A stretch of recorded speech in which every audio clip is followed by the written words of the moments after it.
WGNY and WJGK HD2, Newburgh, Middletown. WGNY News, Talk, Sports.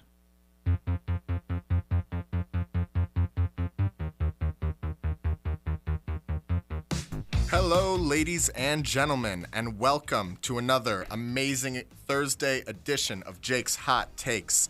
As always, I am your host, Jake McVey, joined by my co-host, Matt Galgano. Matt, if you were a food, what food would you be? Probably a Cuban panini sandwich. That's a good answer. I love Cuban paninis.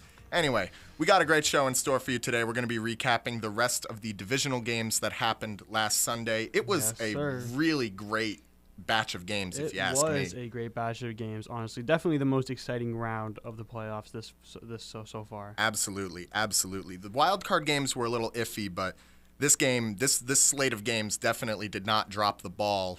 And speaking of dropping the ball, let's talk about the Ravens and the Bills.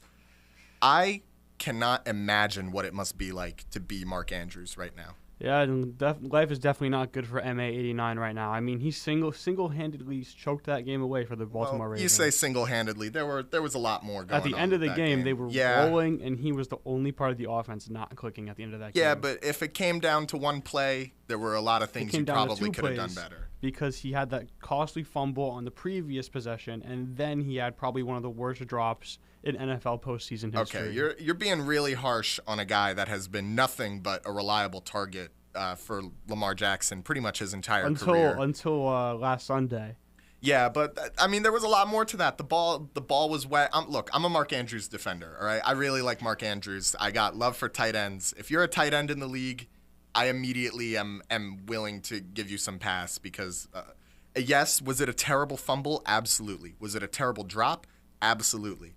But I still got faith in Mark Andrews, man. Well, I feel terrible. Good. He's a good player. He's a great tight end, but you can't make these plays in the divisional round with the championship on the line. Certainly.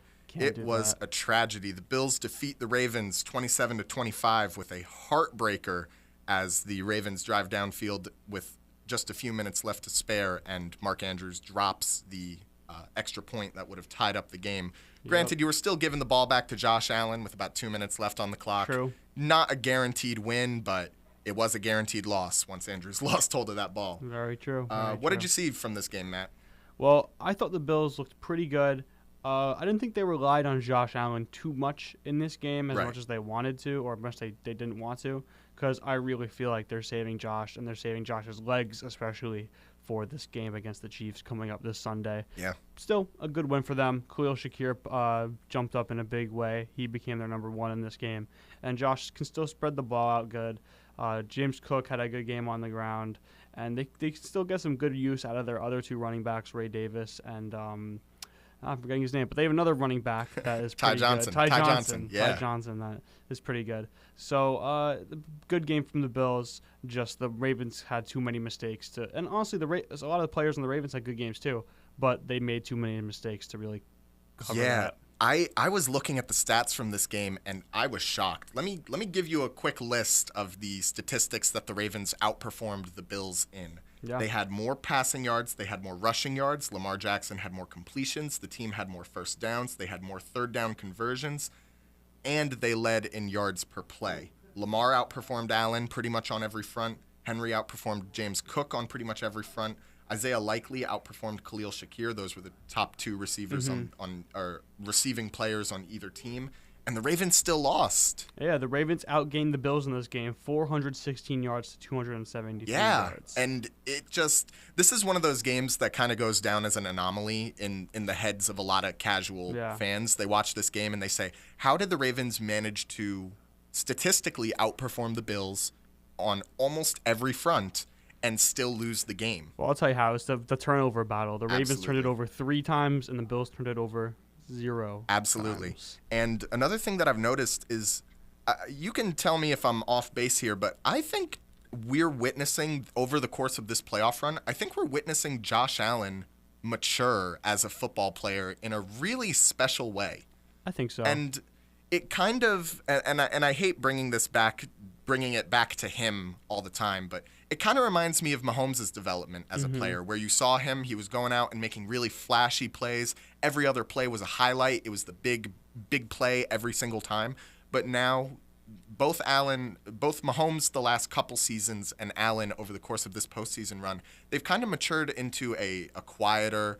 Allen still makes a lot of flashy plays, don't get me wrong, but matured into a quieter quarterback that's okay with kind of taking a step back from being the only option on an offense and allowing the team to kind of mesh together. And what is the coincidence that this development that spurs this development? It's that both of these guys lost to their wide receiver one. This is the transformation Mahomes went into when he lost Hill, and we're seeing it out of Josh Allen when he lost Stephon Diggs. I just think it's really interesting getting to watch a quarterback mature into a less flashy but more efficient player. I feel like what we're seeing out of the Bills right now is they're putting Josh Allen in that type of Mahomes role that he fills, where Mahomes doesn't really have an A-plus receiver, but he can still spread the ball out and get A-plus play out of those receivers. Exactly. And that's what Josh Allen is doing. I mean, Khalil Shakir, he's a late-round pick. He's not that good of a receiver, but he's making him work in the offense, and he's spreading the ball out. He's got a bunch of like 3-star, 3.5-star players to throw the ball to that can make plays when like solid B to C+ guys that he can really stretch the field and put a defense on their heels just because there's so many guys to keep track of. Yeah. And this is kind of the turn that we've seen in general when it comes to NFL offenses. I listed out all of the statistics that the Ravens led the Bills in. You take a look at the statistics that the Bills led the Ravens in, and suddenly it's not very surprising why the Bills won this game. The Bills had a longer time of possession. They had less penalties. Some of those penalties were real backbreakers for the Ravens, man. They took the wind out of their sails on a couple occasions, so that is just something you can't allow as a football team. They had less turnovers, obviously, of 3-0. They had more sacks. They had better red zone efficiency, and most importantly for winning a football game, they scored more points. Yeah. Having that red zone efficiency, it's very telling for a team to have a lot of yards and not put up the most amount of points. It just means that red zone efficiency was poor, and the Ravens had to resort to field goals on more drives than I'm sure they would have liked. And I think the big X factor for the Bills is that they're not scared to do the tush push. They did it twice to score touchdowns in this game. Yeah. The Ravens don't really do that with Lamar. They use Mark Andrews to do it. Yeah. But Josh Allen's legs is definitely the X factor for this Bills team, and it's really what brings them to the next level on top of everything that we just mentioned. Yeah, I think this matchup between Kansas City and Buffalo coming up, we're going to talk about it later on, but I think it's going to be really interesting just because this is two of the most talented quarterbacks I have ever seen with my own two eyes. And they have foregone the play style that got them the label of most talented in the first place, So I'm curious to see almost like a Cold War, how well can either team's supporting cast put their quarterback in a position to win as opposed to which quarterback can drag their team to a victory like we've seen in the previous Buffalo and Kansas City matchups.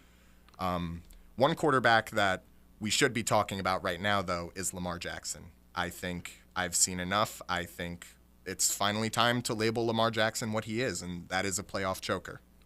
I don't think he's a playoff choker necessarily. I just don't think the team this year, the team has been good enough. They have Derrick Henry. This is really the only other year that he's had A-plus talent on his team, and then Mark Andrews went and choked the game away. So I don't think you can really put this loss on Lamar.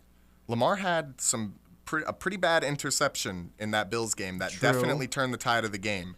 And I'm not saying you have to be perfect to beat the Bills and Josh Allen in the divisional. I'm saying you got to be close. And throwing a really dumb interception like that is not the way to, the Andrews fumble and drop would have been much less impactful had Lamar not been turning over the ball himself, Yeah, but those turnovers by Lamar were early in the game, and the Ravens really had a chance to take the lead on the Bills with those two final drives when the Bills kind of found a stall in their offense. And Lamar did everything right. He was handing the ball off to Henry. He was getting the ball out. He's getting the ball out to Andrews. He fumbled. Next possession, getting the ball, moving the ball, using his legs, and then he makes the perfect throw to convert the 2-point conversion to tie the game up, and Mark Andrews drops it. So Lamar performed when the time came. Okay. We've seen plenty of great playoff performers not have a great start to the game and then come back to win. But I'm not going to sit here and pretend like throughout his career Lamar has been a great playoff performer. This might have actually been the first good, really great playoff performance I've seen against a real football team that I've seen out of Lamar Jackson. I'm going to take you through a quick list of all the quarterbacks Lamar Jackson has beaten in the playoffs, all right? You tell me when you're impressed, all right? Ryan Tannehill. You impressed yet? I'm impressed. You're because impressed. that team was better than just Ryan Tannehill. The quarterback doesn't beat the quarterback. The quarterback beats the defense. Yeah, but that Titans team was always dysfunctional in the playoffs. They still had a good defense led by Mike Vrabel. They were always falling apart in the playoffs. Not to mention he lost to that very same Titans team the year before. Yeah. It's just not an impressive win. A rookie CJ Stroud. That Texans team was not ready to go into championship contention going in. Realistically, they had a great season. They were lots of fun. They had no business being in the playoffs. And, of course, Lamar laid the beat down on him. I tend to agree. That team was kind of fodder for the Ravens in that. And, Lamar Jackson's third playoff win of his entire career was this season against Russell Wilson and the Steelers. That team had no business being in the playoffs. Didn't have any business, but you have to look at it and see how much of it is Lamar's fault and how much of it is a lack of talent on the Ravens throughout the years before. A lack of talent. We're watching Patrick Mahomes win Super Bowls and Josh Allen going to AFC championships without a clear wide receiver one, man. Rashad Bateman and Zay Flowers would be at least wide receiver twos on either of those teams. And Mark Andrews has been one of the best tight ends in football, barring, the big ones, Travis Kelce and George Kittle. True. And he has all of the talent he needs. He has a great coach. You can't blame the coaching. It's not like Harbaugh has made baffling or terrible decisions or hasn't made the right adjustments. The through line through and through has just been that Lamar makes stupid plays. You saw it last year in the AFC Championship. Sure, there was a questionable no call on the pass interference, but what kind of quarterback throws into triple coverage like that with a game on the line? Well, if you're going to talk about that game was a concept of the Ravens realistically had no run game besides Lamar. They had Gus Edwards, and the Chiefs were easily able to stop Gus Edwards on the ground. So it led to an excess in the amount of times that Lamar was passing the ball. And that was what led to the errors. So now that they have Henry, and they were going to have success, and then Mark Andrews fumbled the ball, it's not on Lamar. And Lamar just hasn't shown me what I need to see in order to label him not a playoff choker. I'll take a guy who hasn't even gone to a Super Bowl, but I can't deem a playoff choker like Josh Allen. Josh Allen puts up monster performances against really good teams. The only time that he's really had the life choked out of him like Lamar has in some of these playoff matchups was that Cincinnati game a couple of years ago, that snow game where Cincinnati just really laid the beat down on the Bills. That is the one really poor playoff performance out of Josh Allen's career. Yeah. The reason that Lamar Jackson is being labeled a playoff choker and Josh Allen isn't, even though they both have never even been to a Super Bowl, is because Josh Allen goes out there and puts up numbers every single time he's in the playoffs. You can link it very easily to the defense is unable to get a stop in the right moment, or McDermott makes a really baffling call like that fake punt, the DeMar Hamlin fake punt last season. But Lamar Jackson has everything that he needs to be successful, and when the time comes, he isn't. Well, I think we are still yet to see the best years of Lamar Jackson ahead of us. I don't think he's out of his prime. I think he's just entering his prime now. This was his best season ever, and I think he's only going to get better, barring injury, and assuming that the Ravens go get a true wide receiver one for Lamar this offseason. Yeah, but listen, I love Lamar, and I think he's a phenomenal player, but we need to address the elephant in the room, and it's that a quarterback that plays like Lamar does not have the shelf life of a guy like Manning or Brady or Drew Brees. Lamar Jackson's career will be closer in length. Lamar Jackson's career and prime will be closer in length to Cam Newton's than it will be to Drew Brees or even a guy like Big Ben. Especially early in his career, he sustained a lot of injuries. There were a lot of times where Lamar had to miss time, and those are the kinds of things that will end up inhibiting a guy later in his career, especially as the body gets older, especially as Lamar is going to be relying on his legs for a good portion of his offensive production, which he has year in and year out. He has. It's not like we can say that he's not relying on his legs. And those kinds of hits and those kinds of injuries, they add up. You'd be lying if you said that Lamar Jackson's run style and run game has not improved and changed since his injuries. He's changed the way he's running. He's running more careful. He's sliding. He's not taking guys down anymore. He's running in a way that avoids injury, and the team is relying a lot more on his passing ability than they have ever before, and he had the best season of his career this year. Does Lamar play with a much safer style of running now than he ever has? Yes. Yes, I will not deny that whatsoever. But what I will say is anytime a quarterback takes the ball into his hands, there is always that chance, you know? And Lamar Jackson maximizes those chances. And Lamar Jackson maximizes those players. I'll say the same thing about Josh Allen. Josh Allen maximizes I was just those gonna chances. ask that. Yeah, he does. But I guess we're just going to have to agree to disagree on this one. Moving on from birds who fall to birds who fly. We're talking about Philly. Stay tuned after the break, folks.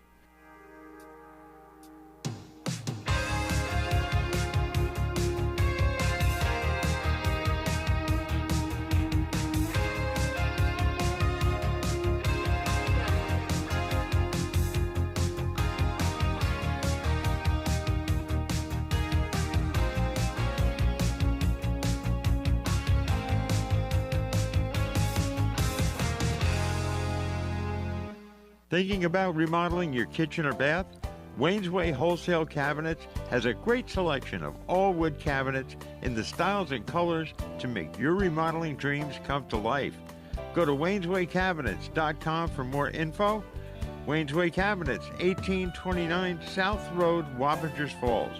Call 845-280-0880. Stop by and talk to Wayne today. You'll be glad you did.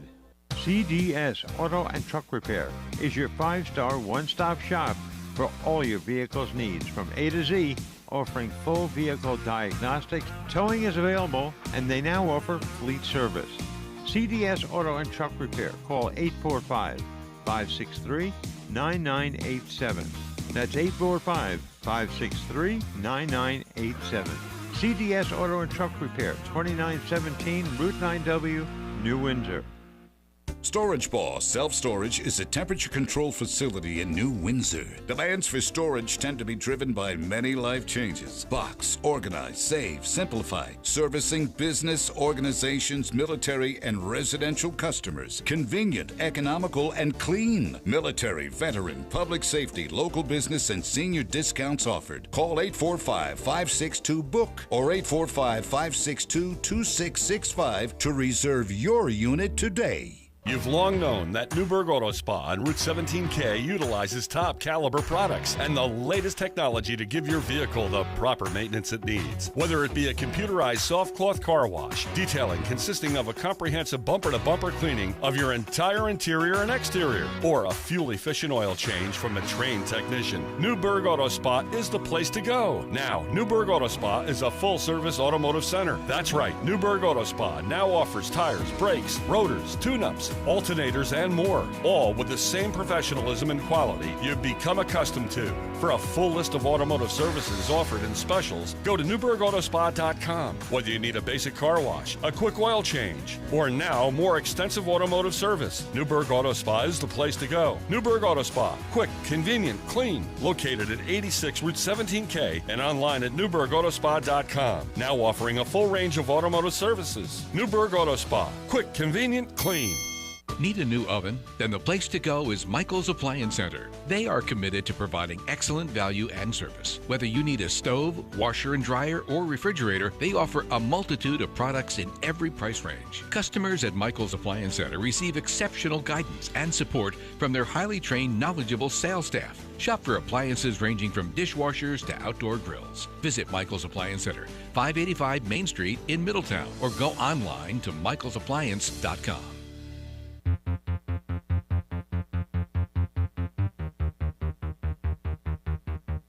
And we are back. Jake's Hot Takes, Jake McVey, Matt Galgano. You know the deal. Let's get right to it. So, the Eagles defeated the Rams in almost convincing fashion last Sunday. Yes. I did not like what I saw out of Jalen Hurts one bit. Nope. I understand that bad weather is very detrimental to a quarterback's ability to throw the ball That being said, it could have been a sunny day in Florida, and Hurts still would not have had a good passing performance. I'm confident of that. Yes, but also you have to look at Saquon Barkley. This dude went off the other day.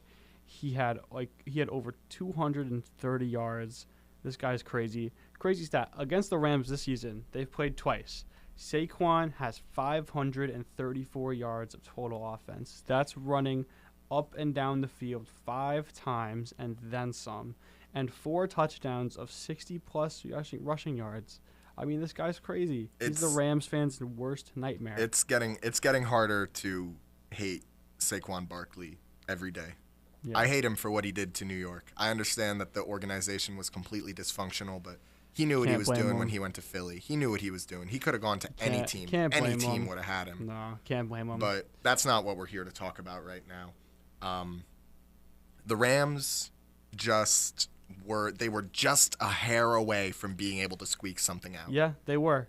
And it's heartbreaking. The conditions were really not favorable for them, though, because they don't. The Eagles are able to lean on their run game in the way that the Rams are not. Yeah. The Eagles have a better offensive line. They have a better running back. Even though Kyron Williams is a good player. Kyron Williams had a good game. They are. Yeah, he is. I'm not saying he's not a good player, but he's not Saquon. They're in the snow, in the conditions. The Rams were not able to lean on their run game the way that Philly was, and that's really what came down to it. The Rams really hit they had a safety, and it really felt like they were going to take this game. Yeah. And the weather got bad, and the Rams offense just hit a rut for they had 2 disaster drives, honestly. I mean, they had a fumble with Kyron Williams, and then they had a fumble with Stafford. Yeah. They had 2 disaster drives, and it just went downhill. And then the Eagles got a Saquon Barkley touchdown. And then the Rams were able to go down the field with a chance to win it, and they got stopped in the red zone. Yeah, and something that I noticed was that last quarter, pretty much the entire fourth quarter, that offensive line was tissue paper. Yeah. I mean, Stafford looked like he was running for his life out there. And, man, when you get up to Stafford's age in the NFL, it is not easy to run for your life out there. Them younger defensive linemen, they're quick, and they'll get on you quick. And Stafford's old bones, man, he just couldn't handle it. So that Rams offensive line definitely owes Stafford a nice apology, maybe a nice steak dinner once they arrive in their Cancun resort. But if I'm Stafford, I'd be pretty upset about how that game turned out. I mean, they were just teeing off on him, really. Yeah. What I think there's to look at is that the difference of yards from this game is that the total yards in this game was 402 to 350. Passing yards was 291 to 65. 65? That's what it says on Google. 65. 65 passing yards. Jalen Hurts passed for 65 yards. But 285 rushing yards for the Eagles to 111 for the Rams. So that's really what the difference is. Saquon Barkley is the difference maker for this Eagles team.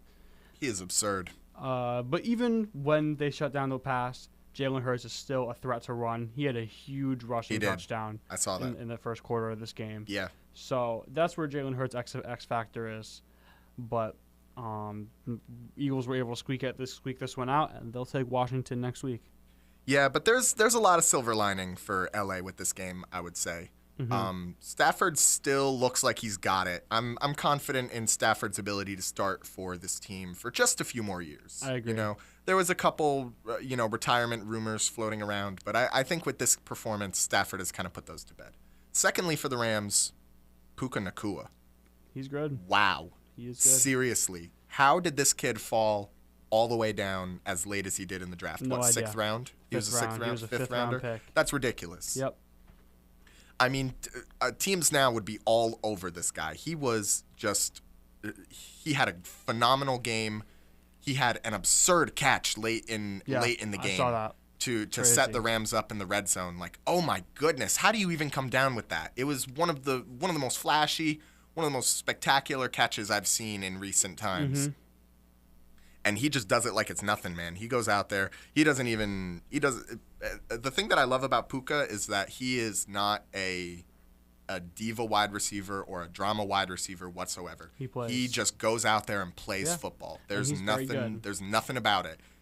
And he's huge. He's Yeah. probably big enough to be a tight end if he really wanted to. Yeah. I don't know how he fell that far. Yeah, I mean, he's a round. specimen.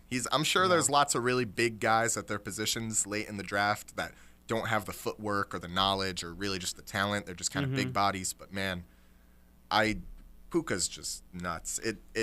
It makes me so happy that we have another, or kicking off the next generation of really great wide receivers. We have guys like Jefferson and Chase, and I'm willing to put Puka in that conversation. I think he was a top 5 wide receiver this year. I think he's probably going to step up into a top 3 or 4 guy next year. And the Rams are a very talented team, and they have a lot of homegrown talent. But where the difference was is that they were just not able to stop Saquon Barkley in this game, and it's really the reason why they lost. Yeah. You know who wasn't a reason why the Rams lost? Why? Jalen Hurts.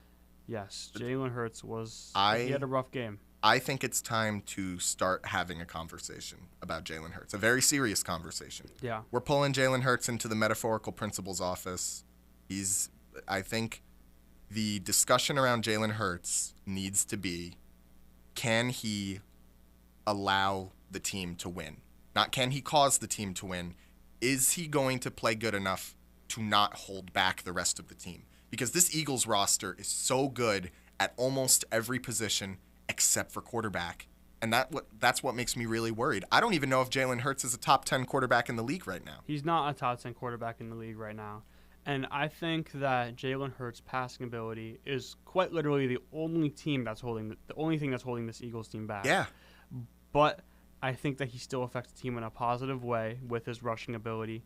He's able to open up lanes for Saquon Barkley, and when Saquon Barkley's covered, he's able to take the ball for some rushing yards. He had a huge rushing touchdown in this Eagles-Rams game that really just got the ball rolling for Philadelphia. Yeah, I think that a quarterback needs to be more than just their ability to rush. I think that there's a couple really important factors. I think passing is one of the biggest factors for a quarterback, obviously.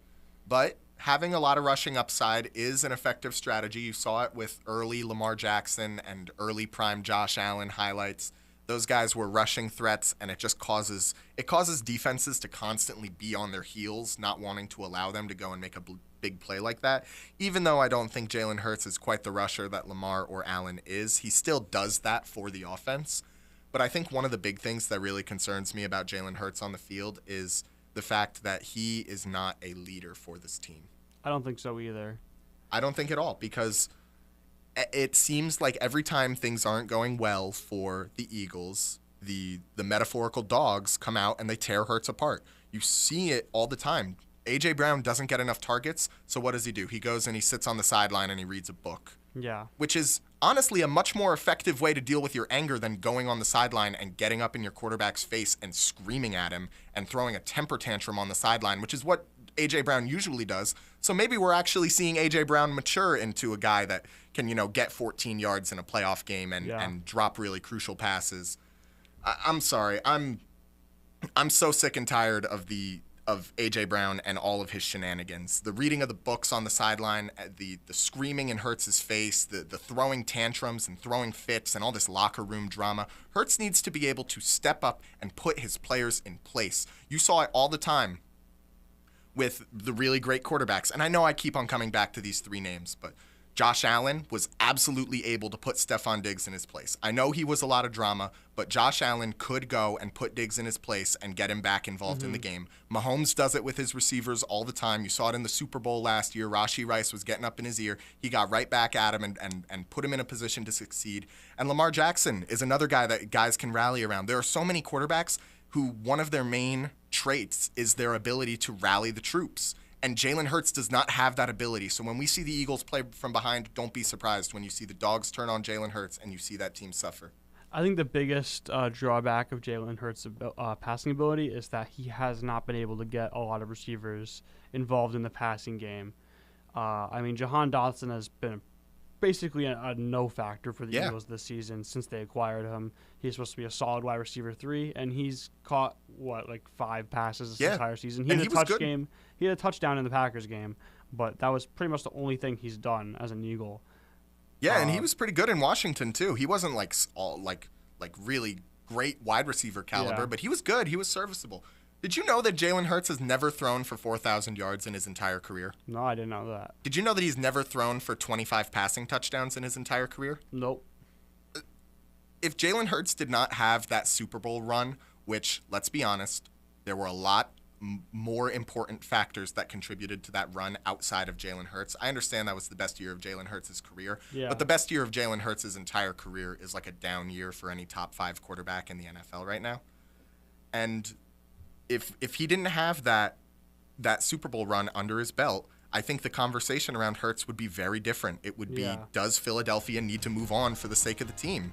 And the answer to that question, I think, is yes. Well, I mean, they paid him so much money, so that's not happening. I know. He's one of the highest paid players in the league. It's more like I kind of wish Philadelphia hadn't gotten baited into paying Hurts all that money in the first place, I guess is what I'll say. I mean, obviously, you got to stick it out with your guy at this point. He's your franchise quarterback. But it's very frustrating to see the way that Jalen Hurts is currently wasting this roster. But make sure to stay tuned, because after the break, we are going to be talking about the NFL's favorite tradition, and that is the Chiefs and Bills playoff game. It's going to be a great one. Stay tuned, folks. Jake's Hot Takes.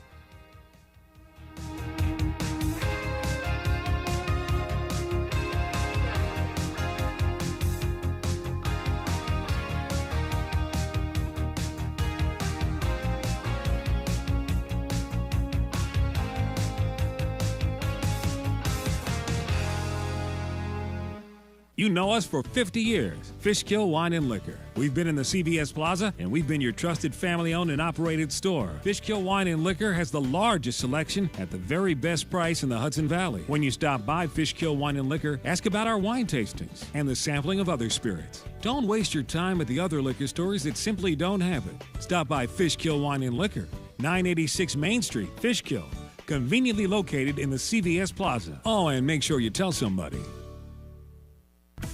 This is Derek Wanku, president of Walden Savings Bank, and we're looking for our next community champion. Whether it's an individual volunteer or an entire organization, Walden Savings Bank wants to recognize those doing great things in our community with $1,000. To nominate a community champion, just go to energy103fm.com, click on the WSB logo.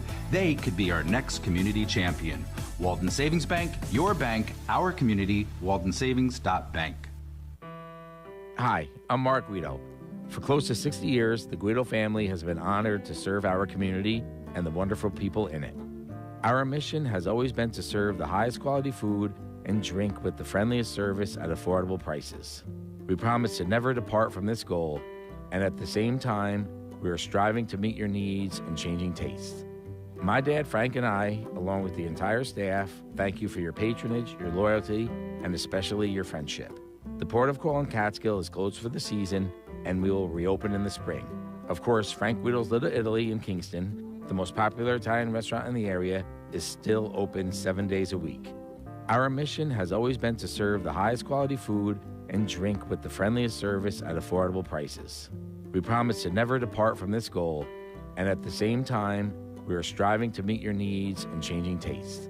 As we enter the new year, we wish all of you peace, joy, and good health. Buon anno. Your engine is a delicate instrument.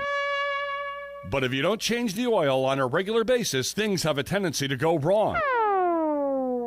That's why this news should be music to your ears. Because now at the Newburgh Auto Spa, you can get a free car wash with every oil change. That's right, a free car wash with every oil change. Really?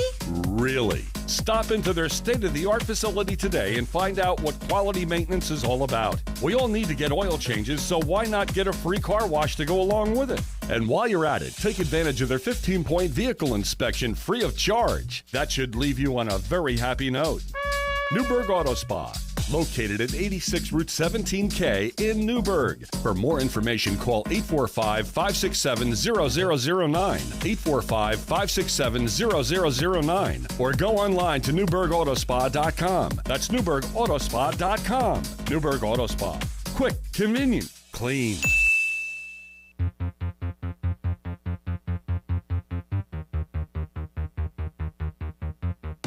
And we are back.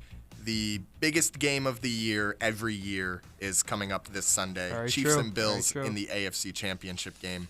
Usually, I like to go and have an angle that I want to talking about this game from. Yes. But I am a very superstitious man, all right? And I feel like if I get up on the radio and I say what I truly believe is going to happen this game, it's going to completely backfire on me. Well, then why not? I mean, that's what a radio station is for. Why don't you say what you believe? I am a superstitious man, and if I let my ego get out of hand, the football gods will punish me by making my team lose. Well, I think the people want to know. I think the people want to know what you think. Oh, come on. Don't. Okay, hold on. Okay. Chiefs to the bowl, baby. Ooh. Chiefs are going all the way. Okay. Chiefs are going all the way, and there's going to be a couple factors going into this, all right? Chiefs to the bowl, and here's why, all right? That Chiefs pass rush right now is the best pass rush left in the playoffs, and it was, at minimum, a top 3 pass rush in the entire NFL. Mm-hmm. They sacked C.J. Stroud 8 times. Even with a paper-thin offensive line, that's still very impressive.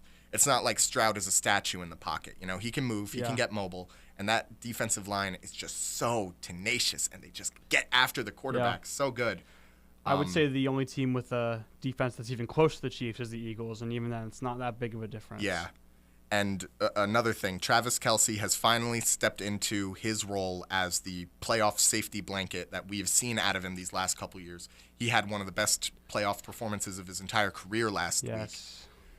He's just so dangerous to stop. The other thing I'll say, DeAndre Hopkins and Hollywood Brown got a collective 3 targets last week for no receptions. That is going to change this week. This Chiefs team just has so many players that could do so many different things that a defense is going to have to keep up with. There's always going to be a weak link. And that Texans secondary was much better than that Buffalo secondary is right now. Yeah. And that Texans secondary actually did a really good job of keeping D-Hop and Hollywood out of the game. But it's going to be a different story this week. I think Mahomes is going to have a great passing performance. And I think the number one thing that the Chiefs need to do is contain Allen. They have the linebackers to do it. Leo Chanel is a fast, smart, heads-up guy. Drew Tranquill is a great tackler, and Nick Bolton is a phenomenal run stopper. This team right now has all the pieces they need to defeat Buffalo. They just need to put it all together.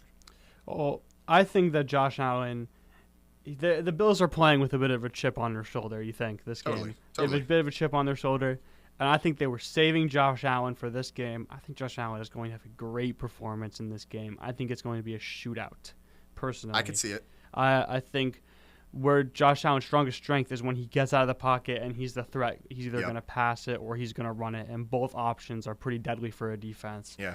I think the similar strengths with the Chiefs' offense is that the Bills have.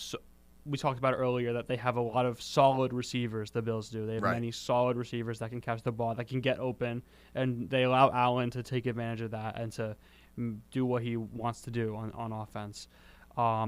So I think it's going to be a very close game, but I think the Bills are going to break the spell and finally beat the Chiefs in the playoffs. No, you're crazy. Finally beat you're the crazy. Chiefs in the I'm playoffs. going to turn off your microphone. I'm going to turn off your microphone for talking this blasphemy. It's Josh Allen's time to beat the Chiefs. It's been too long. Look. It's been too long since Mahomes has lost. The last person that beat him in the playoffs was Joe Burrow. Yeah. And Joe Burrow's not here, so someone has to fill that role. I think that this game is going to be very close. I think the Chiefs are going to squeak it out, but just because I cover all my bases, here are what I think are going to be the biggest factors in favor of Buffalo. I think the wide receiver to defensive back matchup is very good in Buffalo's favor as opposed to Kansas City's favor. I think as talented as Trent McDuffie and Jalen Watson, probably not a name non-Kansas City fans have heard much of, but he's been injured the last couple weeks. We're getting him back now. They're very talented cornerbacks, but they are not big guys. Keon Coleman and Dalton Kincaid in particular are 2 guys that I could absolutely see taking advantage of their physical size. Allen is a talented ball thrower. He knows where to put the ball so his contested catch guys can go out and get it. And I think that Allen's ability to put the ball in a position for his receivers to just go up and make a play is going to be one of the most important factors. But that being said, that kind of play style, while it does have the benefit of not really needing a crazy scheme or crazy play designs or anything like that, it also does put the ball at risk. And if Allen makes any kind of misstep or misthrow or underthrows or overthrows, it could result in an interception. And that's something that you're definitely going to have to watch out for. But Allen's been very safe with the ball. He's very good at not – he used to be a turnover machine in his younger days, but he's certainly matured into throwing less interceptions. Yeah, this year he's been good with those interceptions. Yeah. Yeah. It's the middle of the field, too, that is really important. The Chiefs' defense all year has struggled with slant routes and things of that nature. So I am curious to see if the Bills are going to lean into that advantage. Mm-hmm. Another thing I'll say is James Cook is a great slashing back. He can find his way through space really well. And like I said, those Chiefs defensive backs, they are not the biggest guys. Justin Reed, he's a real big body. He can lay a real big hit. He's one of the only guys in that backfield for Kansas City on the defensive side of things that can really lay a hit like that and sort of punish wide receivers for going over the middle of the field or running backs for getting into that open space, True. Right. I just think that I think that there's a lot that goes into this game just outside of those factors. Yeah, personnel, but situation will be everything in this game. It depends on what situations the teams are in is where they're going to excel, where they're going to fail. And this is a game that is going to command a lot of eyes. And wait, commands. Hold on. Oh, I almost forgot. The Commanders haven't gone to Cancun yet, have they? No, they have not. They're gone still to in the Cancun NFL. Yet, They're still playing. Week. They're still playing. You really think that the Commanders have a shot over 100%, Philadelphia? I think they're going to beat Philadelphia. Really? The Commanders' offense looks unstoppable right now. Okay. Genuinely. Do they have an answer for Saquon? It doesn't matter because it does matter. It does but matter. I think that the Washington offense will be that good still against this Eagles defense. They played Washington, I think, week 17, and Washington pulled it out. Then again, they didn't have Jalen Hurts in that performance. Yeah. But I think that the defense is still the same. I think it's going to be a high-scoring game. Washington's offense looks great. Danny Daniels looks great, not only on the ground, but also his passing ability looks amazing. He can get the ball to Terry McLaurin.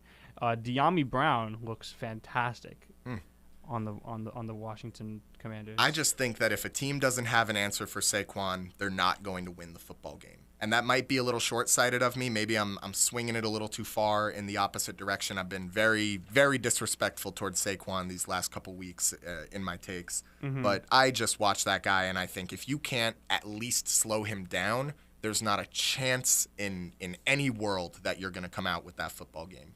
I think you're forgetting that Dan Quinn is the coach of the Commanders, and he's coached against Saquon for his entire career. Not his entire career, but in Dallas, pretty much Saquon's entire career. So he knows Saquon pretty well. I think he'll be able to scheme something up to stop him. I am curious to see if that Washington defense, they may as well just stack the line and stack the box. It's not like A.J. Brown and Jalen Hurts are going to be going out and doing much in the passing game anyway. I'd be surprised if A.J. Brown doesn't get ejected for punching his own players. But it really is going to come down to how well this Commanders defense matches up to this Eagles offense. We know the Commanders offense is going to be able to break through that Eagles defense. As talented as they are, the Eagles defense really only needs to get a turnover or get a really big stop in order to put Philadelphia in a position to win this game. The Commanders are just so high-powered. You see a lot of teams with a really high-powered offense and a much more lackluster defense. They oftentimes lose to teams that can consistently control the clock, consistently control ball possession, and consistently wear the opposing defense down. And this is something that Philadelphia does really well. Any team with a really good run game is really efficient in clock management. They're really efficient in first down and third down conversion percentages. And those are the kinds of factors that really win a game. And also, the less you let Jalen Hurts throw the ball, the less likelihood of a turnover there is. Saquon is not a guy that is loose with the ball. He keeps it tight. He is not easy to get that ball away from. So I think as long as Philadelphia minimizes the turnovers and plays nice, calm, solid football and doesn't try and keep the speed that Washington is going to try and set coming into the game, I think they're going to be just fine. But at the same time, I think Jalen Hurts is going to need to have a good game to not only win this game, but to prove that he has a chance against the Bills or the Chiefs in the Super Bowl. Yeah, that being said, I don't think either of these NFC teams stand a chance against the Chiefs or the Bills. You don't think so? I don't think so. I think whoever wins this game is going to have the honor of getting a Super Bowl appearance under their belt and then becoming a stepping stone either in the Chiefs 3-peat or Josh Allen finally breaking through and winning the big game. I will say that both of these AFC teams seem a lot stronger than the NFC teams. Yeah, and that's something I've noticed all season is that the NFC is certainly weaker than the AFC. Sure, they had the top teams throughout the season. They had the Lions and the Vikings, who we thought were a top team for a pretty long while in Philadelphia, but these AFC teams, they are battle-tested. They are battle-tried. It's like iron sharpening iron. Mm-hmm. They always seem like they're on the next level. Kansas City, Baltimore, and Buffalo were my picks for the 3 best teams in the league going into the playoffs. But that's neither here nor there. It doesn't matter who's the better team. It only matters who wins. Yes, isn't that right? Very true. And speaking of wins, a lot of head coaching moves could be some really big wins for a few of these teams, namely the Bears and the Jets. And the Lions. Not so much a win for the Lions. We'll see. We'll get into that. We'll get into that because there are a lot of interesting things. For those of you who don't know, real quick, Aaron Glenn has taken a head coaching job with the Jets. Ben Johnson has taken a head coaching job with the Bears. They were the previous Lions defensive and offensive coordinator, respectively. And we're going to talk about the implications that'll have on the league coming up next.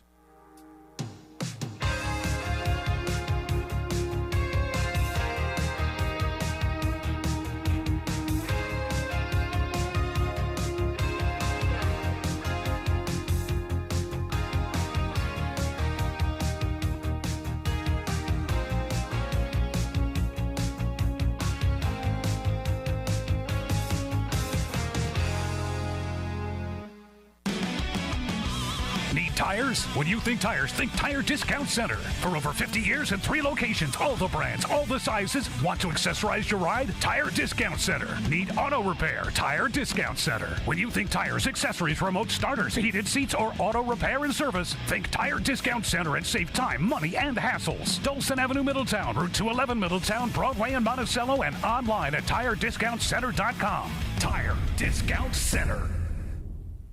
Thinking about remodeling your kitchen or bath? Wayne's Way Wholesale Cabinets has a great selection of all wood cabinets in the styles and colors to make your remodeling dreams come to life. Go to wayneswaycabinets.com for more info. Wayne's Way Cabinets, 1829 South Road, Wappingers Falls. Call 845-280-0880. Stop by and talk to Wayne today. You'll be glad you did. Need a new oven? Then the place to go is Michael's Appliance Center. They are committed to providing excellent value and service. Whether you need a stove, washer and dryer, or refrigerator, they offer a multitude of products in every price range. Customers at Michael's Appliance Center receive exceptional guidance and support from their highly trained, knowledgeable sales staff. Shop for appliances ranging from dishwashers to outdoor grills. Visit Michael's Appliance Center, 585 Main Street in Middletown, or go online to michaelsappliance.com.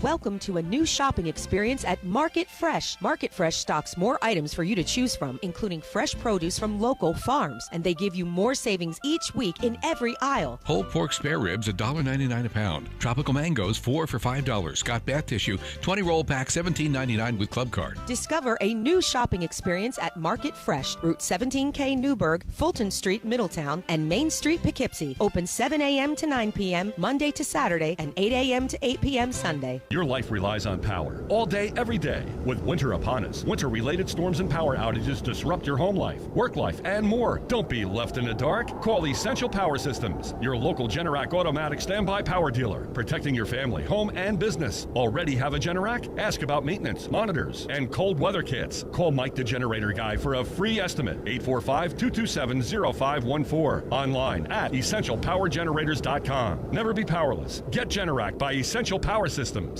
CDS Auto and Truck Repair is your 5-star one-stop shop for all your vehicle's needs from A to Z, offering full vehicle diagnostics. Towing is available, and they now offer fleet service. CDS Auto and Truck Repair. Call 845-563-9987. That's 845-563-9987. CDS Auto and Truck Repair, 2917 Route 9W, New Windsor.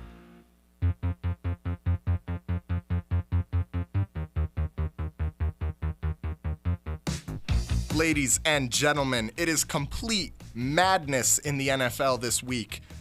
The Lions' defensive and offensive coordinators, Aaron Glenn and Ben Johnson, have taken new head coaching jobs they have filled. Aaron Glenn has gone to the Jets, and Ben Johnson has gone to the Chicago Bears. And I think that this move is going to be a huge paradigm shift, not just in the NFC, but in the league in general. I agree. I tend to agree. Who do you think is the bigger winner, the Bears or the Jets? Oh, Chicago, 100%. So? I think the Bears got an absolute steal with this guy. Yeah. Let me talk about it real quick. So, the Bears have had a problem with lack of stability in their organization for so many years now, and it has crippled this team's ability to develop the roster talent that they have. But now, they finally have a guy that can bring that stability. Ben Johnson, he's a phenomenal offensive coordinator. He was responsible for the Lions' offensive successes this year. And his ability to push a team in the right direction offensively is exactly what I think a guy like Caleb Williams needs right now. I'm a big Caleb Williams believer. I think that he has the talent to really be a dominant player in the NFC. And I think Ben Johnson is the perfect hiring. He's a creative guy that can make use of all of the different pieces that this Chicago team has. I mean, just a quick list. Keenan Allen is very old, yes, but he's still got some gas left in the tank, and I'm sure Ben can come up with some creative ways to use him. DJ Moore fits a very similar niche to Amon-Ra St. Brown, and I think that it is going to show. I think we're going to see a huge uptick in DJ Moore's production. Maybe he'll finally stop being a little crybaby on the sidelines. And DeAndre Swift actually managed to trick people into thinking he was a top 10 running back when he was in Philly. Yeah. So who knows? Maybe he could do it again. DeAndre Swift also played for Ben Johnson, so maybe something could happen there. Yeah. But you know who I'll say is the biggest winner on the Bears roster other than Caleb Williams? Yeah. I think Cole Kmet is popping champagne right now. I think he's popping champagne right now. He is one of the best. I don't say he's one of the best tight ends, but he is a above average tight end. I would say he's one of the best. You think so? He just doesn't have the stats to prove it. He doesn't have the You watch the tape. And he's on the Bears. Yeah, you watch the tape on Cole Kmet, and you know he is one of the biggest winners. Ben Johnson used Sam Laporta to such great effect, and Cole Kmet might even be more talented than Laporta, or at least more developed than Laporta is right now, I'll say. I'm not willing to necessarily say he's more talented, but he's a more well-developed player just because he's had a lot of time in the league. And now I think we are finally going to get to see Cole Kmet and Caleb Williams and DJ Moore finally shine and be the players in this position that they were always meant to be. Now that Ben Johnson is the coach of the Bears, I would fully expect them to start building that offensive line as soon as possible, because that's where a lot of Ben Johnson's offensive success is in that offensive line, because the Lions consistently probably had the best offensive line in the league for the past 3 years. Yeah. And I think this Bears team is finally going to take off. And speaking of taking off, Jets. The Jets. I think, aside from Mike Vrabel, I think this was the best move the Jets could have possibly made. That offensive core that the Jets have right now is simply not going to be the offensive core that they have in maybe even by the end of next season. That offensive core is going to look vastly different. That defensive core, on the other hand, they have a lot of really great pieces that I know the Jets are interested in keeping around. So being able to have a head coach that will be able to bolster that defense and make that defense look really good like it did in the Saleh era, and allow Aaron Rodgers to kind of take the reins of the offense. Not only is it going to reduce friction inside the Jets building because Rodgers is going to be happy, he'll be able to, he won't take complete control of the offense, but Rodgers will certainly have more influence. Very true. The Jets don't need an offensive-minded head coach right now because Rodgers is a fully developed, fully realized player who is a pretty smart football player and knows how to command an offense decently well. So I think the preventing of friction between Rodgers and the coaching staff, as well as being able to bolster that defensive talent, I think this is a great move for the Jets. And I think it might even give Rodgers one last shot at least not going out sad, I find it pretty curious, honestly, that the Jets did not hire an offensive-minded coach. That seems to be their biggest struggle is their offense the past many years, and I feel like a lot of Jets fans wanted an offensive-minded coach. I'm not saying that Aaron Glenn will be a bad coach, But I just feel like with Aaron Rodgers, they still want to win now. That's clearly what the Jets want to do. They want to win now. I felt like they should have gone and got an offensive-minded coach, even though and the thing is that they fired Saleh, who was a defensive-minded coach, who had the defense playing well. So why would you fire Saleh, who was in his third year as the Jets head coach, and then go and just hire another defensive-minded coach if you weren't planning on switching things up? Yeah, I can definitely see where you're coming from in that case, and maybe the Jets believe in Aaron Glenn's ability to also man an offense more than we necessarily realize. But what I'll say is that the defense right now should be the number one priority. Getting the defense in order, getting the defense to realize the potential that this group has should be the priority, because Rodgers is not going to be on the team at least by the end of next season. Adams is probably not going to be on the team soon after that. And I understand you have Garrett Wilson, who's a phenomenal young prospect, and Breece Hall, who's a phenomenal young prospect. But running backs, they don't need the care of an offensive-minded head coach in order to develop properly. You know, I think Breece Hall's development will be just fine.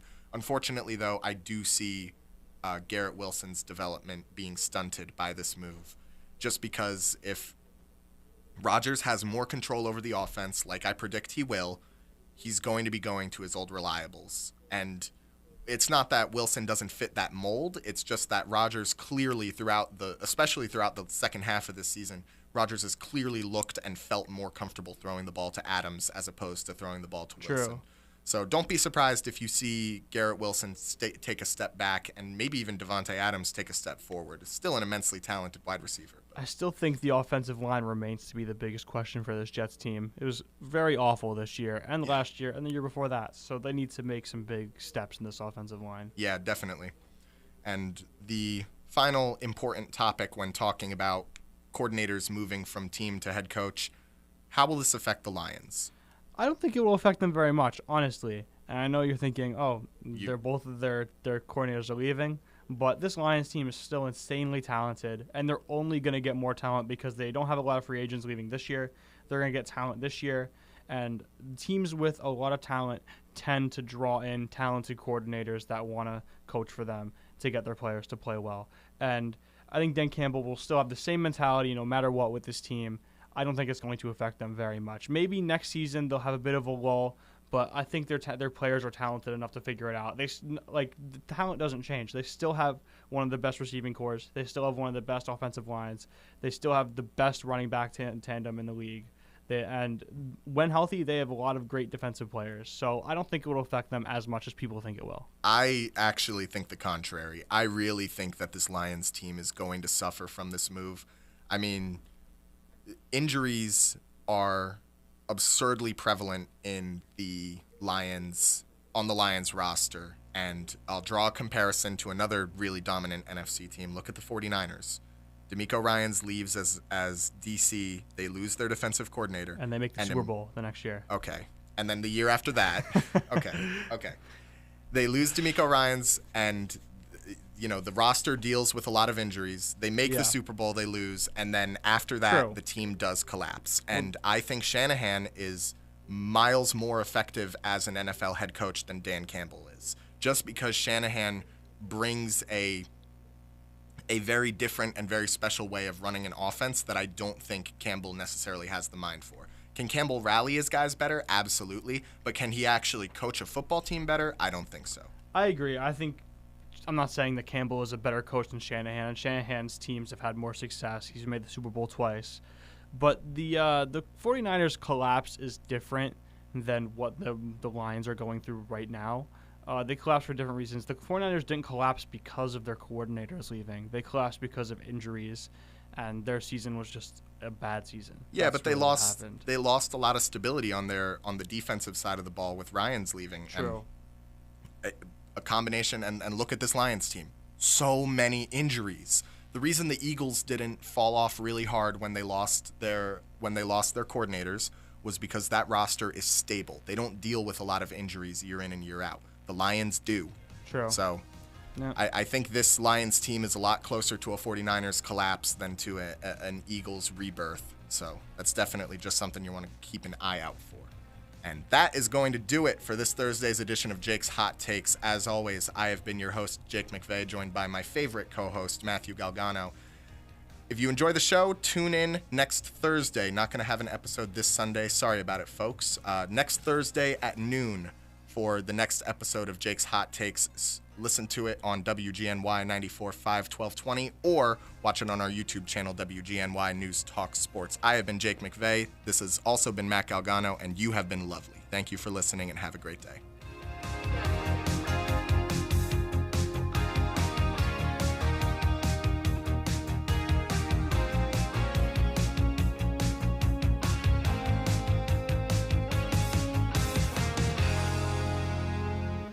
WGNY and WJGK HD2, Newburgh, Middletown. WGNY News Talk Sports.